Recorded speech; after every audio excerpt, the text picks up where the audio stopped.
foi direto para a residência do embaixador, onde ficou nesses 2 dias. Ontem ele fez um pronunciamento meio improvisado na sacada da residência do embaixador, foi um discurso bem eleitoreiro mesmo, falou que a bandeira do Brasil será sempre verde e amarela, falou que é contra a política da filosofia de gênero, disse que vai ganhar a eleição no primeiro turno, mas ontem ele não falou com jornalistas. Hoje, antes de se encaminhar para a Abadia de Westminster, ele acabou falando rapidamente com os jornalistas, foi perguntado sobre o possível impacto dessa viagem na eleição, não gostou da pergunta, acabou respondendo rispidamente e saiu da entrevista. Então vamos ver esse momento ainda em frente à residência do embaixador aqui em Londres.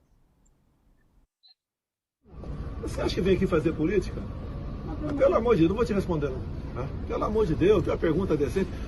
Compara o Brasil com os Estados Unidos, o Brasil com o presidente, o senhor leu os jornais de hoje daqui? O senhor leu os jornais de hoje daqui? Não. Acabou a conversa. Presidente, falando sobre a recepção de ontem. Obrigada, falou com o rei. A gente está com o senhor.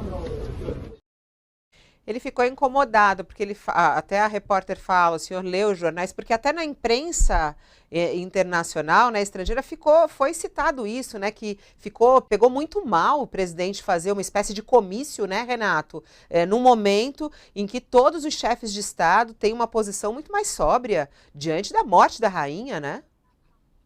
Sem dúvida nenhuma, Fabiola. Inclusive o The Guardian, um grande jornal de grande circulação aqui, centenário, o jornal teve uma matéria sobre isso, falando da viagem do Bolsonaro, tentando utilizar para a eleição, uma viagem que é um funeral real. Todos os chefes de Estado tentam se manter o mais discreto possível. O Joe Biden, por exemplo, ninguém nem sabia direito a agenda do Joe Biden. Ele se encontrou com a Liz Truss, não tem registro, não tem entrevista coletiva, não tem nada. Inclusive, era um pedido do governo britânico e do Palácio de Buckingham para tentar fazer sempre tudo da maneira mais discreta possível, porque é um momento de luto.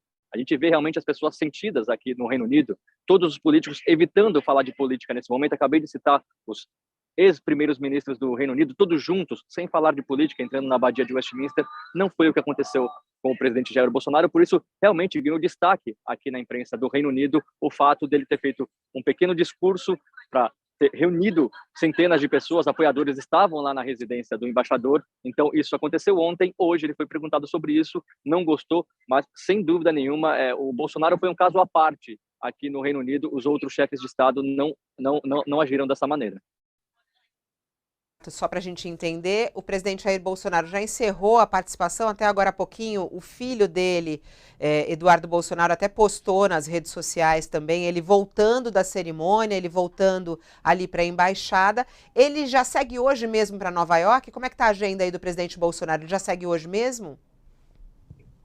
Segue hoje para Nova York, como eu disse, ele participou do funeral de Estado. Depois disso, houve uma recepção organizada pelo governo britânico para todos os chefes de Estado que estavam nesse funeral de Estado, ali num salão anexo à Abadia de Westminster. Todos os chefes de Estado foram para lá, de novo, sem quase nenhum registro. Era exatamente essa intenção, fazer da maneira mais discreta possível. Depois o presidente Jair Bolsonaro já se encaminha para os Estados Unidos, onde participa da Assembleia Geral da ONU. Você falou do Eduardo Bolsonaro, ele esteve presente aqui realmente, ontem inclusive, em frente à residência do embaixador, foi ele quem saiu para falar com as pessoas e ficou mais de 20 minutos fazendo lives, tirando fotos, abraçando todos os apoiadores do presidente Jair Bolsonaro e dele, consequentemente. E o Silas Malafaia esteve presente com a Michelle Bolsonaro e o presidente Jair Bolsonaro ontem, na recepção real, onde os chefes de Estado foram recebidos pelo rei Charles III.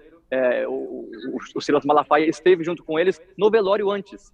O presidente Jair Bolsonaro e a Michelle Bolsonaro foram visitar o caixão da Rainha Elizabeth II e acabaram levando o Silas Malafaia junto com eles. Falamos com o Silas Malafaia ontem também. Ele disse que 80% dos evangélicos vão votar em Jair Bolsonaro nas eleições e os outros 20% serão divididos entre os outros candidatos. Então vieram, falaram de eleição e agora o presidente Jair Bolsonaro vai para os Estados Unidos.